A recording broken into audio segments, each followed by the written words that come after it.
All right, now that the Bucks have traded for Damian Lillard, they're a super team, right? You got Giannis, you got Dame, and you got Chris Middleton. 3 all-star players, that's a super team, right, in this day and age. But unlike recent super teams, the Bucks are winning a title. The Bucks are absolutely winning a championship with Giannis and Dame. I'll channel right now my inner Charles Barkley. I guarantee the Bucks, under Giannis and under Dame, are winning a championship. Here is why. Unlike previous super teams, right, we have seen flame out. Nets, Clippers, Suns, where they've right now not been able to get a title, despite all the talent accumulation they have. The Bucks possess the biggest missing quality those teams I just listed didn't have or currently don't have. Leadership. Leadership is the biggest reason why the Bucks are going to succeed with Dame and win a championship, and why the big trio in Brooklyn with KD, Kyrie, and Harden failed miserably. Why right now the Clippers have been unable to get over the hump and even get to the finals, let alone win a finals. And why right now the Suns have some troubles as well. Leadership. Go back to the last super team to win a title. The Golden State Warriors with Kevin Durant. Why do they have immediate success? It was because of the leadership, specifically of Steph Curry and of Klay Thompson. Right, their leadership in when KD came to their team, taking a step back, recognizing for us to be at our best, for us to win, we need Kevin Durant to be the center of attention, if you will, on offense, right? The offense is running through KD. Despite the record number of points we put up and the tremendous record we had in 2016 regular season-wise, and all the, winning a championship before Kevin Durant got there, they recognized in order for this trio to work, and despite all the success we had previous to Kevin Durant's arrival, we got to make sure Durant is going to be the center of attention. So us and Steph and Klay have to take a step back in order to make Kevin Durant feel comfortable and make this offense truly as unstoppable as it was. And as we saw, right, 3 finals appearances, 2 NBA championships, probably a third if Kevin Durant and Klay Thompson don't get healthy, don't get hurt, I should say. But as we know, super successful super team with Steph, Klay, and KD. And so you look at what made that last super team successful, leadership. That is exactly what right now the Bucks have. There's no doubt who the top dog is in Milwaukee.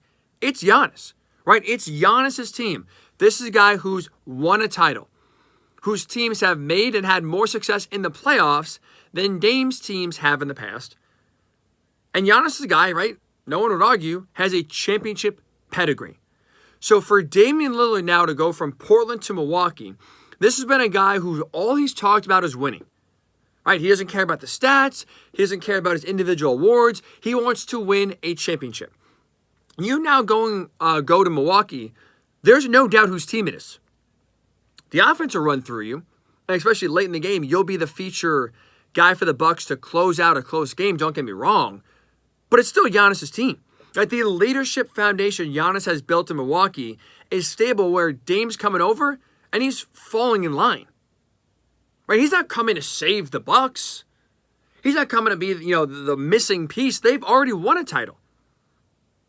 And so for Dame, now you're going to the Bucks. There's not going to be a power struggle. There's not going to be chemistry issues because you know your role. It's Giannis' team and you fall in line.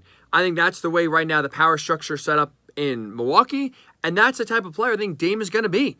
He is going to fall in line. He's not going to make it about himself. He's not going to try to stuff his stat sheet or change the entire, offense to fit his strengths. It's going to be, you're coming over, but you're going to come over and play on our terms. And that's why I think this is going to really work and have a lot of success compared to previous super teams we've seen totally flame out.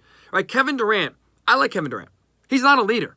So when he was the king man, if you will, the kingmaker in Brooklyn, when it was him and Kyrie and Ben Simmons and James Harden all kind of rotating through, no one, when adversity hit, was able to step up because Kevin Durant's not a vocal leader.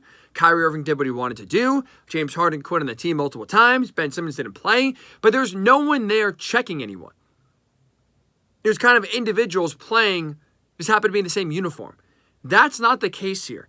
Giannis is accountable. he's going to hold people to a standard to where if Dame's not playing well, he's going to call him out. He's going to make sure Dame, again, is not getting too big for his britches. Not that I think he will anyway, but that leadership foundation is the biggest piece and often the most overlooked piece when it comes to teams winning a championship. And especially when it comes to super teams being built. There's a reason why the Warriors had a lot of success and a lot of other teams since then have failed. Lack of leadership with those other teams compared to a really strong culture and really strong leadership with the Warriors, especially when they got Kevin Durant. I see a lot of that same leadership, those leadership qualities in Milwaukee as it did in Golden State. That, to me, is why Bucks fans rejoice. Damian Lillard, congrats in advance. It's a guaranteed lock it up. Bucks are winning the title with Giannis and with Dame. So congrats to Dame finally getting his first ring of his career. And congrats to Giannis for continuing right now to uplift, I should say, and continue to enhance his legacy within the game.